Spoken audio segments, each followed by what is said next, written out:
What's going on, guys? Welcome back to another video. In this video, I've got another very important AMC update to bring all of you this evening. So what we're going to be talking about in this update is we're going to be going over a little bit of the technicals on AMC and specifically what we saw today with kind of the divergence in price action that we saw from AMC and the overall market, the S&P 500, the SPY. Now, in addition to this, we also have to talk about something very, very important that we've been seeing on Ortex. I think a lot of people are confused by this.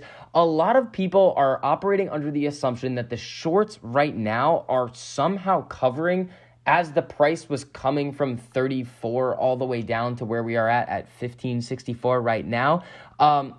Even though that doesn't make a whole lot of sense, we're kind of going to go over exactly what that is, what's going on with that as well. And in addition to this, we also have to go over the immense amount of short volume getting put into the stock every day. That is one of maybe the explaining factors as to why it is so hard for us sometimes to kind of follow the overall market back to the upside. In addition, we also have a pretty interesting partnership that we have to talk about as well. So before we get into all of that information, if you enjoyed the information and analysis that I provide for you in this video, make sure you go down and hit that like button. It costs you nothing to do it, but it really helps us out a whole lot in getting this information out to as many people who want to learn. And if you guys want to see more videos like this, make sure you hit that subscribe button and turn on that notification bell so you're notified every time I post a new video. And again, if you do want to get into the Discord with me, Gabe, and TMI, all of those 850 stocks alerted, the fastest alerts, the algorithm, the private live streams, make sure you check out that link down below. So AMC closed the day today at $15.64. It's down a little bit in the after hours right now. And again, we've been taking a look at this 4-hour time frame here, and it's not looking too good for us right now. Not in terms of the long term, but in terms of the short term. We had this rally up, and then it ended up selling back off. So we had this 1348 cross to the downside, these closing candles below the 200 EMA over here. We've been seeing these 13 tests, new low, test low, a little bit of an attempt to kind of break back out, and then we got rejected back down with the overall market continuing to sell off. But today was a little bit of a different day. If you come over and take a look at what the overall market was up today, let's see if we can move this over here a little bit. The overall market was up about 2.53%. Well, that's a little bit strange. It doesn't make a whole lot of sense for AMC, especially after what we saw here. Remember, the 14th right here, March 14th, all the way up through the 29th, lines up exactly with AMC's last run. So why might AMC not be running with the overall market right now? Now, one of the reasons is this was just one specific day. There was no real catalyst that was going to send everything moving up besides the run-up of Apple into their earnings, the continuation on Facebook, and the other thing is we were seeing a massive GDP miss. So the move up in the market today was kind of unexpected, but there is another explanation to this coming a little bit later in this video. Now, in addition, we also got to touch on some of these Ortex data points as well. We have 100% utilization right here, 18.89% estimated short interest, 2.05% average cost to borrow, and 2.73% cost to borrow max. Now, if you guys remember, a couple of weeks ago, we were seeing these estimated Ortex short interest numbers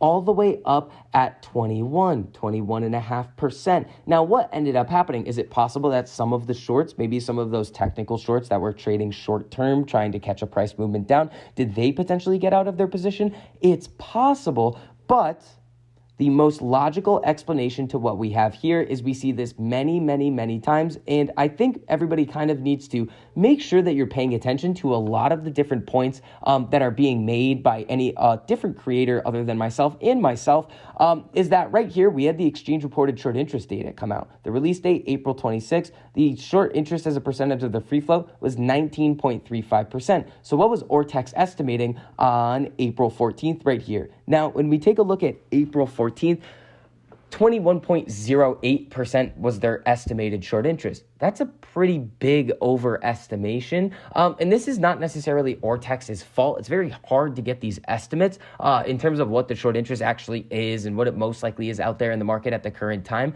But the fact that we are seeing the short interest drop like this, it's not actually a drop. It's just a drop in the numbers that we are seeing here. The actual true amount of short interest hasn't really changed all that much, even though the data that we are seeing and the way it's represented has changed. So this is not really a cause for concern, in my opinion, at all. Now, in addition to this, I want to talk a little bit about what's going on with the options chain right now for AMC specifically.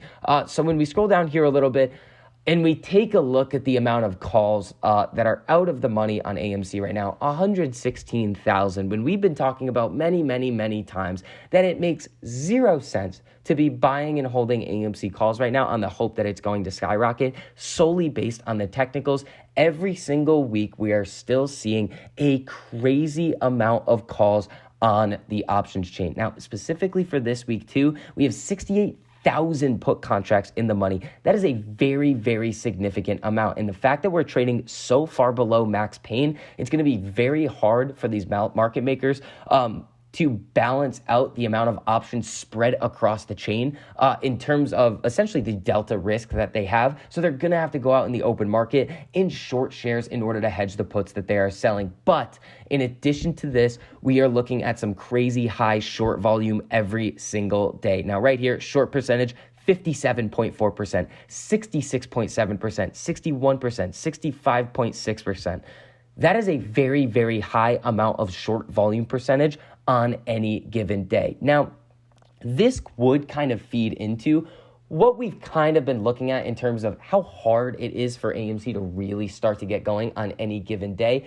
But when you take a look at the amount of shares that are actually out on loan, the amount of shares that are actually sold short at any given time, we were going over this in one of my previous videos that sometimes this short volume percentage is actually a good indication of retail investors buying because the market makers are going to have to take the other side of these trades, and that's going to end up jacking up that short volume that may not actually necessarily get reported on any of these FINRA reports or get accounted for in these estimated short interest numbers. Now, the last thing that I kind of want to go over in this update is kind of some of the other things that AMC, the company, is doing. Blackhawk Network brings NFTs to the gift card space in collaboration with BitSky and AMC Theaters. So this is a pretty interesting development here. So today, Blackhawk Network, a global branded payments provider, announced that it is collaborating with NFT and blockchain wallet leader BitSky to distribute the world's first promotion for an NFT with the purchase of a gift card, offering both real and virtual Web3 value. So this is a pretty interesting kind of collaboration that AMC is entering into. The opportunity for brands to engage consumers via exciting and authentic NFT promotions and products has the potential to be one of the most trailblazing customer loyalty opportunities of the next decade. Our collaboration with BitSky allows us to enable incredible NFT collaborations with brands, including AMC Theaters, who has already shown a pretty solid track record with these NFT releases. Whenever AMC has a really significant movie coming out in their theaters, those NFT releases really do serve to drive ticket sales, and we have seen that time and time again. So that is going to wrap up this update on AMC. If you guys enjoyed the information and analysis that I provided for you in this video, make sure you go down and hit that like button. It costs you nothing to do it, but it really helps us out a whole lot in getting this information out to as many people who want to learn. And if you guys want to see more videos like this, make sure you hit that subscribe button and turn on that notification bell so you're notified every time I post a new video. So I hope you guys are having a great evening, and I'll see you guys in the next one.